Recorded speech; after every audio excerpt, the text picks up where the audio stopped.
Hello everyone, welcome to IFS and one more topper has joined the IFS. इन्होंने गैड B examination को बहुत अच्छे rank से qualify किया है।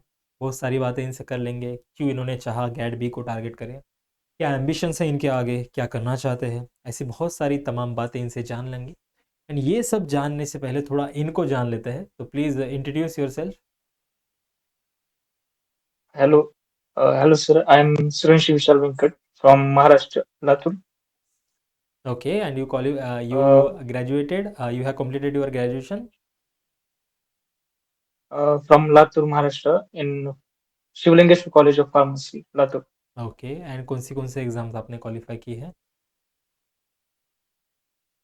Sir, GATB is my first exam I have qualified. अच्छा, मतलब एक ही आपने टारगेट रखा था गैडवी, और गैडवी को ही आपने क्वालिफाई करा है। सबसे पहले तो बहुत बहुत बधाई हो आपको। Yes, and sir. बहुत अच्छा रिजल्ट आया है। क्या रैंक आप मैं जान सकता हूँ आपका रैंक कितना है? 99, sir. 91, बहुत बढ़िया। एंड क्यों चाहा आपने कि गैडवी को क्वालिफाई करे? Sir, I have searched this exam during my pharmacy journey. Uh, I got I got to know uh, कि इसमें बहुत सारी अपॉर्चुनिटीज है बायोटेक्नोलॉजी में फील्ड में।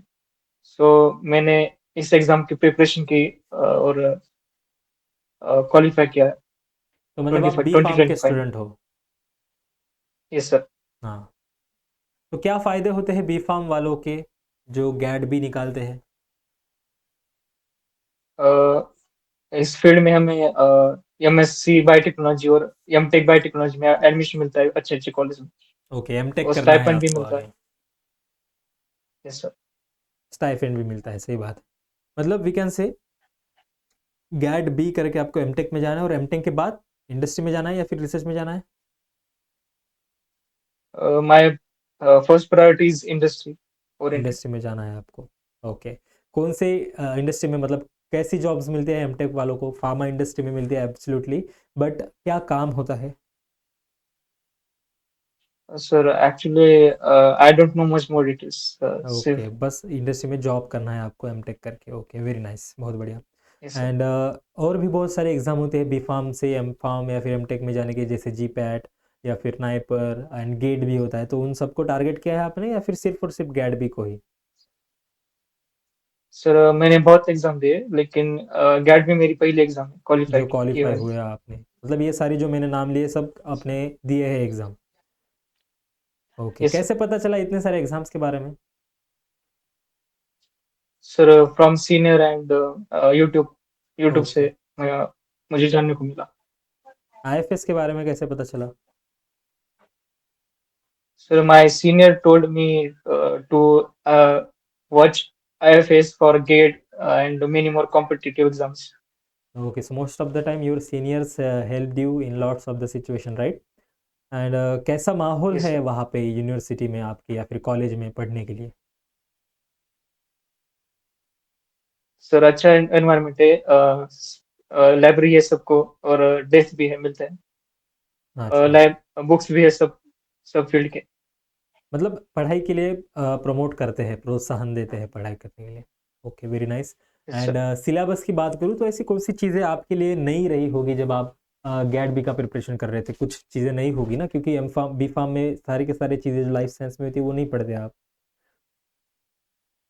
नहीं सर मैंने आखिर के एक महीना गैट बी का स्पेशली ओरिएंटेड देखा था सिलेबस। हम्म। और रेफरेंस से उतना सिलेबस मैंने कवर किया था सिलेबस देख के और यूट्यूब से भी देखा था। तो मतलब क्या चीज़ें नई लगी आपको? न्यू चीज़ें कौन सी लगी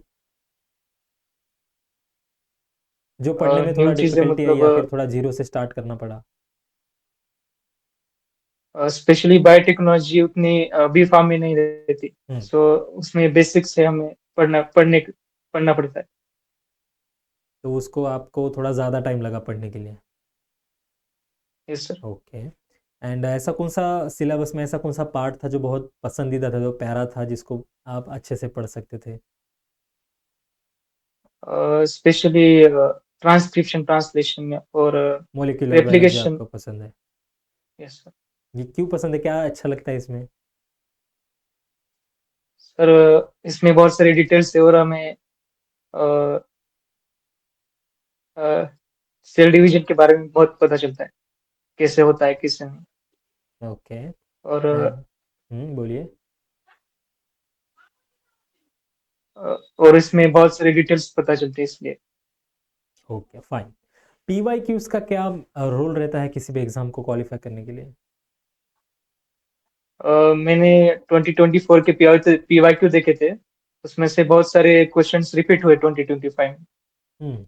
और इससे मुझे आइडिया पता चली कि कौन सा सिलेबस मैंने प्रायोरिटी देना चाहिए। ओके। उससे और सिलेबस दोनों को देख के मैंने प्रिपरेशन किया था लास्ट के मोमेंट में। एंड मॉक टेस्ट आपने दिए थे? नो सर, मॉक टेस्ट नहीं दिया था आपने, सिर्फ मतलब सिलेबस। आपका बी फार्म कब कंप्लीट हुआ? अभी 2025 में कंप्लीट होगा सर। अभी फिलहाल कंप्लीट हुआ, मतलब ये कह सकते हैं बी फार्म के साथ आप एग्जाम का प्रिपरेशन कर रहे थे, तो टाइम कैसे यस सर। मैनेज करते थे आप? सर, जब मेरे फार्मेसी के एग्जाम्स थे, अ, उसका मैं प्रिपरेशन करता था, उससे उसके साथ साथ भी गैट बी का थोड़ा फार मेरा हो जाता था एग्जाम प्रिपरेशन, क्योंकि सिलेबस थोड़े फार सिमिलर रहते। और जब गैट बी नजदीक आई तब मैंने स्पेशली गैट बी ओरिएंटेड पढ़ाई चालू की थी। Okay, very nice. एंड और लास्टली क्या करना चाहोगे, कहना चाहोगे हमारे व्यूवर्स को आपकी तरफ से? जो फार्मेसी के स्टूडेंट्स है, जो एम टेक या बायोटेक्नोलॉजी करना चाहते हैं, मैं उनको यही करना चाहूंगा कि मोस्टली आप फार्मेसी फोकस करिए, और जब एग्जाम नजदीक आएगी तब स्पेशली गैट बी के लिए सिलेबस और पीवाईक्यू देख के पढ़ाई की चालू करो। पीवाईक्यू बहुत इंपॉर्टेंट है, वी कैन से। और हाँ, यस सर। Please continue. और आईएफएस में भी बहुत सारे क्वेश्चन प्रैक्टिस करते हैं पीवाईक्यू के, वो भी देखना चाहिए। ओके, वेरी नाइस, बहुत अच्छा, बहुत अच्छी बात की आपने। And I wish you all the best for your bright future. And अभी के लिए तो बहुत बहुत आपको congratulations for qualifying this examination, and all the very best for your bright future. Okay. Yes sir, thank you.